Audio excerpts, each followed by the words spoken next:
Hi, I'm Elijah Espinosa, and I'll be going over Rigoberta Menchu and David Stoll, A Clash of Narratives and Perspectives. Rigoberta Menchu's testimony and David Stoll's analysis. I'll be going over truth, advocacy, and representation in the Guatemalan civil conflict. Introduction to the debate. I, Rigoberta Menchu, is a pivotal autobiography on the plight of Guatemala's indigenous people during the civil conflict. David Stoll's critique challenges the factual accuracy of Menchu's testimony. The central question is, how do factual accuracy and symbolic value intersect in advocacy? Rigoberta Menchu's testimony. An overview of I, Rigoberta Menchu, it was a powerful blend of autobiography and political manifesto.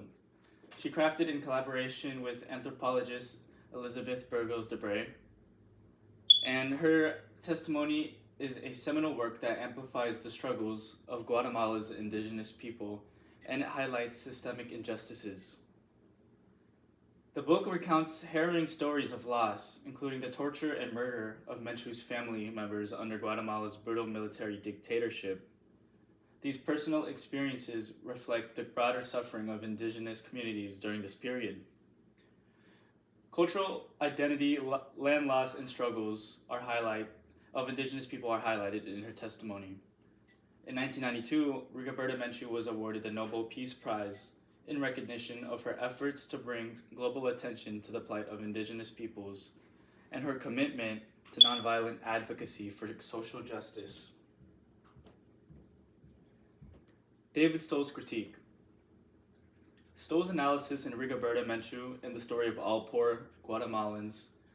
He claims some events in Menchu's testimony were exaggerated or fabricated. Stoll conducted interviews with Menchu's community to uncover discrepancies. Key criticisms Stoll brings up are A. Inconsistent accounts of her brother's torture and family's experiences. B. A narrative shaped to support revolutionary agendas. C. Potential erosion of Menchu's credibility and activism impact. The significance of Menchu's testimony. The power of testimony. Her testimony represents indigenous people's collective struggles and oral traditions. She challenges Western-centric historical writing and emphasizes on individual evidence. The symbolic truth as a vital advocacy tool.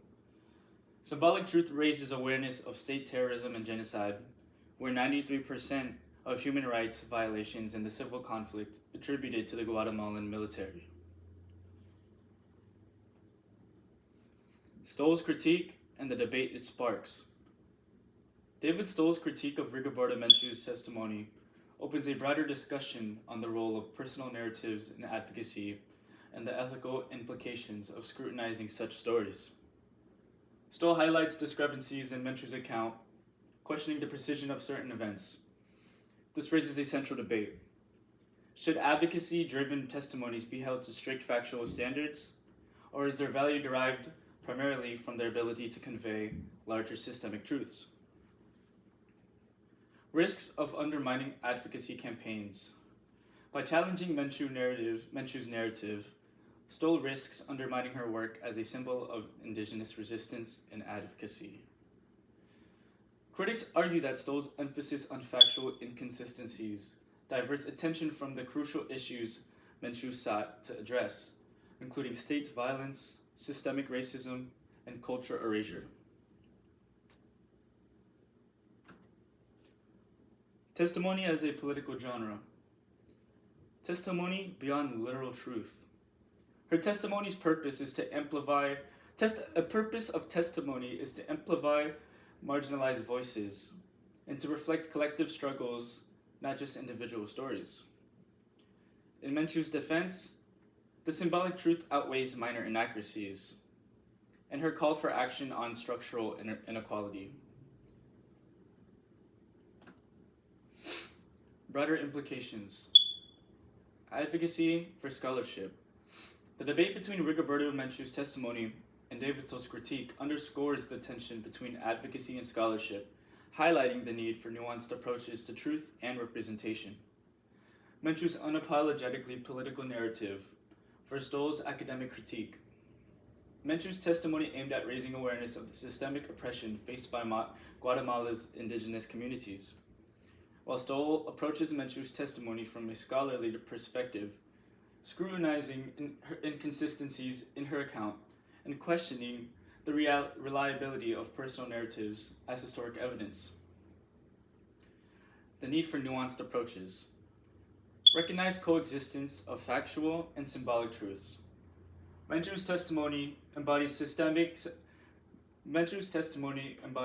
truths that resonate with the lived experiences of marginalized communities, even if certain details are contested. Address systemic issues without silencing marginalized voices. Scrutiny of personal accounts must be contextualized within broader structural inequalities to avoid undermining the very causes they represent.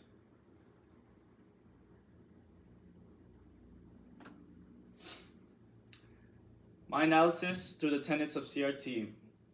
1. The intercentricity of race and racism. This tenet asserts that racism is deeply embedded in society.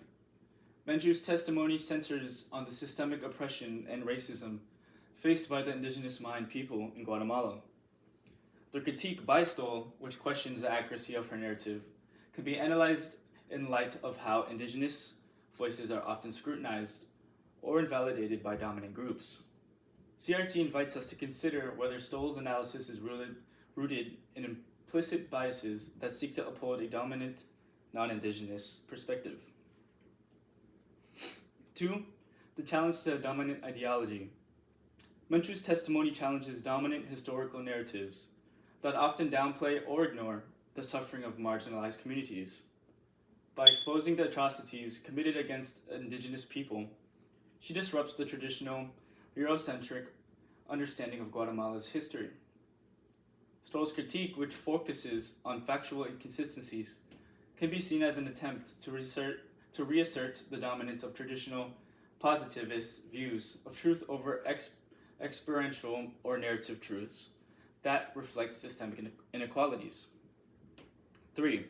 A commitment to social justice. Menchu's testimony seeks to advocate for social justice by drawing attention to the plight of indigenous Guatemalans and the structural violence they face. CRT would view her testimony as a tool to promote equality and amplify the voices of marginalized communities.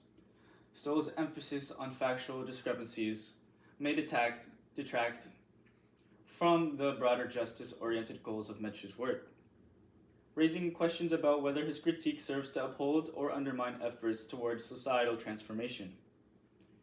And finally, 4. The centrality of experiential knowledge. CRT values the lived experiences of marginalized people as an essential to understanding systemic oppression. Menchu's testimony, whether or not every detail is factually accurate, represents the broader truths of indigenous suffering. Stoll's focus on factual inaccuracies can be critiqued for dismissing the experiential truths of Menchu's narrative and privileging an external academic interpretation of her story. Conclusion. Lessons and reflection. The strength and struggles of indigenous communities. Menchu's narrative powerfully illustrates the resilience of Guatemala's indigenous people amidst systemic oppression, cultural erasure, and state-sponsored violence. It reminds us of the importance of amplifying voices from the marginalized communities to bring their experiences into the global consciousness. Ethical considerations in representation and advocacy. Stoll's critique raises ethical questions about how we evaluate narratives that serve as advocacy tools. Does an emphasis on factual accuracy undermine the larger truth of systemic oppression? This invites reflection on the balance between authenticity and pragmatism in storytelling. Key takeaways. Testimony as an advocacy tool. Menchu's story underscores the role of personal narratives as powerful instruments for advocacy. Even if certain details are contested, the broader message shedding light on systemic injustices transcends any factual discrepancies. Impact over precision. The success of a narrative like Menchu's can be measured not by its factual precision, but by its ability to raise awareness, foster empathy, and inspire meaningful societal change. Her testimony has undeniably contributed to global discussions on Indigenous rights and justice. Thank you for listening.